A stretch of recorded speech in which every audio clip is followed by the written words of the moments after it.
بسم الله الرحمن الرحيم.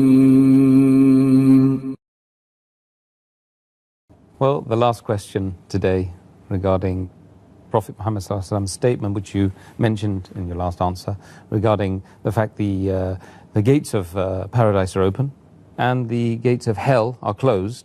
Does this mean that we will be going to paradise if we die in this blessed month?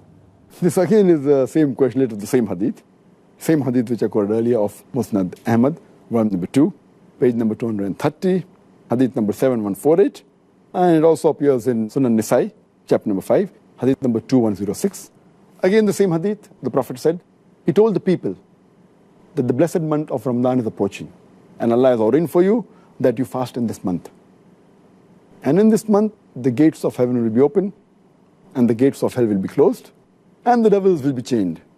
In this month is the night of Qadr, which is more blessed than 1,000 months. And a person who is deprived of the pleasures, of the blessings in this month, is truly a deprived person. Here again, this is a common question, that if the gates of heaven are open and the gates of hell are closed, then anyone who dies but naturally will go to Jannah, because the gates of hell are closed and Jannah open. Does it mean that even if a non-Muslim dies in this month, even he'll have to go to Jannah? The reply to this question is, when Allah says that in this month of Ramadan, the gates of heaven are open, it means the gates of heaven are inviting you to enter Jannah. That means that even if you do a small deed, Allah subhanahu wa ta'ala will multiply your reward. Another Prophet said that every deed will get a reward 10 times.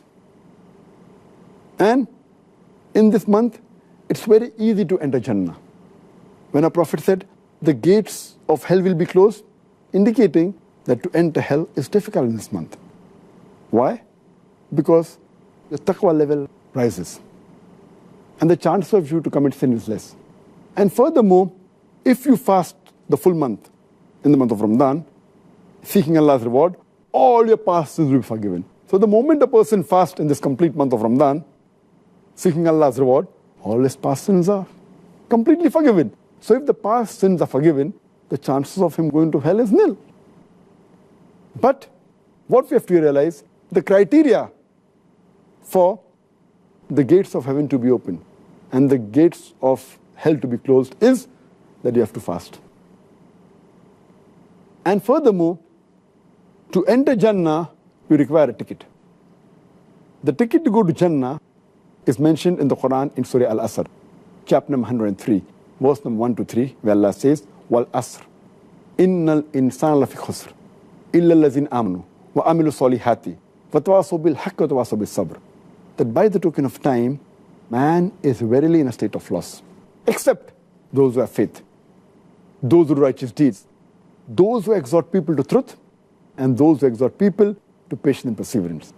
This surah, according to Imam Shafi, he said that only if this surah was to be revealed of the Quran, it would have been sufficient for the salvation of mankind. So important is. It is called as Rahe-Nijat, the way for salvation. And the criteria for any human being to enter Jannah is 4.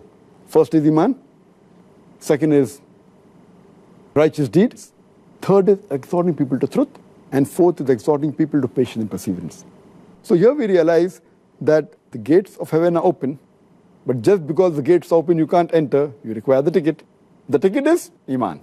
The ticket is righteous deed. Exhorting people to truth, exhorting people to patience and perseverance. And to get this ticket is very easy in the month of Ramadan, because the Iman level rises in the month of Ramadan. Furthermore, your righteous deed, the reward is multiplied. It's easier. You can call people to truth. Your patient level increases.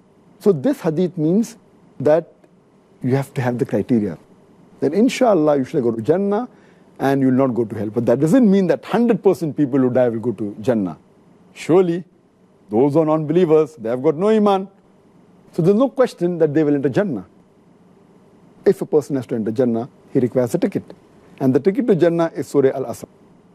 Furthermore, if you read the hadith, it says that only if you fast in the month of Ramadan, that means, and you follow all the rules and regulations, and abstain from things which are prohibited, then the doors of heaven will be open and the gates of hell will be closed.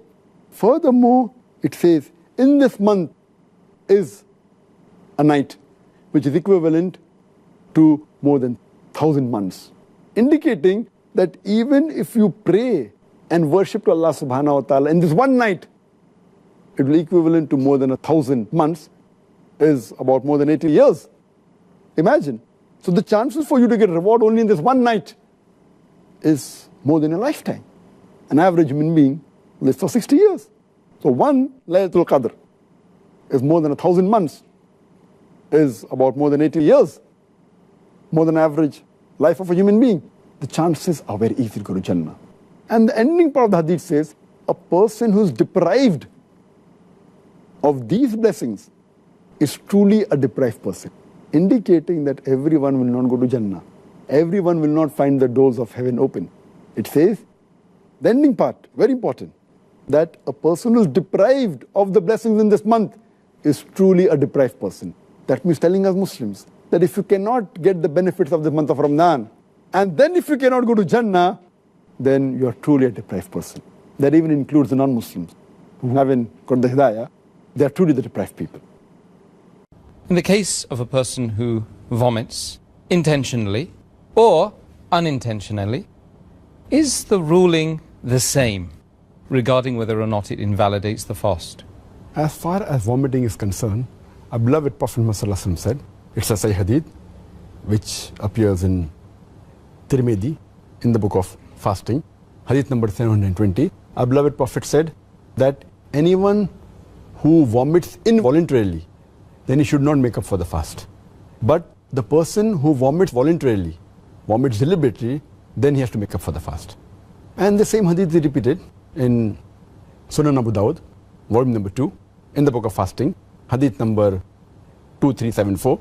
Our beloved Prophet said that anyone who vomits suddenly, that means involuntary, suddenly, then he should not atone for it. That means the fast is valid, he should not make up for it. But anyone who vomits deliberately, then he should atone for it. That means he has to make up for that fast later. So if someone vomits unintentionally, the fast is not invalidated.